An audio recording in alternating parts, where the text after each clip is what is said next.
तशरीफ ले जाए तो आकर सलाम ने देखा कुछ लोग अपने नाखून से चेहरों को नोच रहे हैं, अपने चेहरे का गोश्त अपने नाखून से नोच रहे हैं। पूछा गया कि कौन लोग हैं जो अपने चेहरे का गोश्त अपने नाखून से नोच रहे हैं? तो हजरत जिब्राइल ने बताया, या अल्लाह, ये वो लोग हैं जो दुनिया में रहते हुए अपने मुसलमान भाइयों की गिबत किया करते थे, अपने मुसलमान भाइयों की बुराइयां और ऐब बयान करते फिरते थे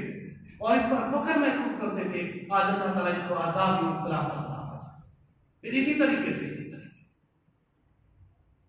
हदीस में आता है क़यामत के दिन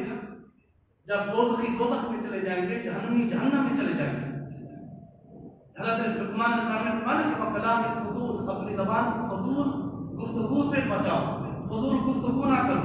तो फरमाया जब दोज़खी दोज़ख में चले जाएंगे तो उस वक़्त कुछ दोज़खियों से इस कदर बदबू आएगी कि बाकी जितने दोज़खी वहां पर होंगे दोज़ख में, जहन्नम में, वो रब से फरियाद करेंगे कि मौला,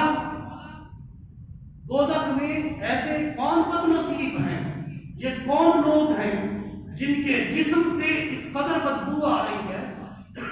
कि हमें जहन्नम का अज़ाब भूल गया, हम आग में जल रहे हैं, आग में जलना हमें भूल गया, हम पर घोलता पानी डाला जा रहा है, वो घोलता पानी डालना हमें भूल गया है,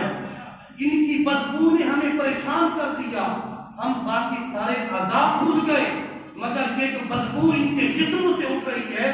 ये सबसे बड़ा अज़ाब हमारे लिए बन गया है। ये कौन लोग हैं जिनके जिस्म से इस कदर बदबू आ रही है, जिनके मुंह से इस कदर बदबू आ रही है, जिनके जबान से इस कदर बदबू आ रही है? तो जवाब आएगा कि वो लोग हैं जो दुनिया में फाश गुफ्तगू करते थे, खराब बेकार बातें करते थे, दुनियावी बातें करते थे, दिल को लज्जत देने के लिए दोस्तों में बैठे महफिल बनाई, फिल्मों और ड्रामों की बातें शुरू कर दी, गानों की बातें शुरू कर दी, अदाकारों और फनकारों की बातें शुरू कर दी, अल्लाह रसूल की बात नहीं करते थे, फाश और गंदी बातें करते थे। ये वो लोग हैं तो जहन्नम में अज़ाब आग का भी मिल रहा है,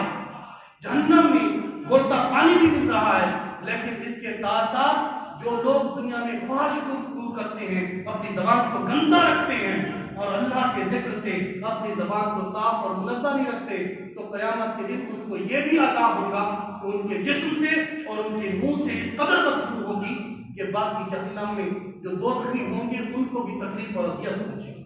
इसलिए अपनी जबान को इंसान फाश कलाम से बचाए, गंदी बातों से बचाए, ऐसी बातें जिनसे ना दुनिया में फायदा है ना आखिरत में फायदा है। ऐसी गुफ्तगू करे जो जिससे दीन में उसको फायदा मिले, जिंदगी में उसको फायदा मिले। फिर इसी तरीके से हज़रत इब्राहीम बिन मैसरा फरमाते हैं, वो फरमाते हैं कि क़यामत के दिन जो लोग फाश गुफ्तगू करते हैं, गलत लतीफ़े सुनाना, गलत बातें करना, जो दुनिया में फाश गुफ्तगू करते हैं, आपने फरमाया क़यामत के दिन अल्लाह ताला उनको कुत्ते की शक्ल में उठाएगा, उनके चेहरे बदल जाएंगे, कुत्ते की शक्ल में उनको उठाया जाएगा कि दुनिया में ये फाश गुफ्तगू करते थे, बेकार